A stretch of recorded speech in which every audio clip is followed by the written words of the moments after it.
కార్యాలయంలో AR constable suicide ఘటనపై పోలీసులు దర్యాప్తు చేస్తున్నారు. కలెక్టరేట్లో విధులు నిర్వహిస్తున్న ఏఆర్ కానిస్టేబుల్ దూసరి బాలకృష్ణ గౌడ్ తన పిస్టల్తో కాల్చుకొని ఆత్మహత్య చేసుకున్నాడు. సమాచారం అందుకున్న పోలీసులు డెడ్ బాడీని ఆదిబట్ల పోలీసు ఉస్మానియా ఆసుపత్రికి తరలించారు.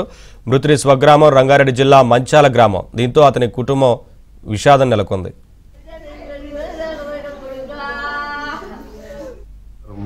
కలెక్టరేట్ నుంచి వచ్చింది.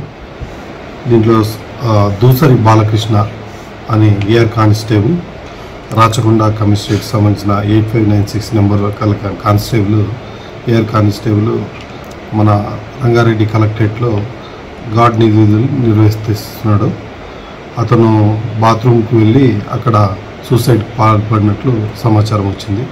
ఇమీడియట్గా సీన్ విజిట్ చేశాము. విజిట్ చేసిన తర్వాత క్లూస్ టీమ్స్ కూడా పిలిపించడం జరిగింది. క్లూస్ టీమ్స్ కూడా అన్ని సాక్ష్యాలన్నీ కూడా సేకరించడం జరిగింది. తర్వాత మృతుని బంధువులకి వారి తల్లిదండ్రులకి ఈ విషయం తెలియజేసి వారి దగ్గర నుంచి కూడా పిటిషన్ తీసుకోవడం జరిగింది. మా విచారణలో తెలిసింది ఏంటంటే గతంలో కూడా ఒకసారి సూసైడ్ పాల్పడినాడని తెలిసింది. ఈ విషయంలో అందరూ గ్రామంలో అడుగుతుండటంతో కొద్దిగా మానసికంగా కొద్దిగా బాధపడేవాడని తెలిసింది.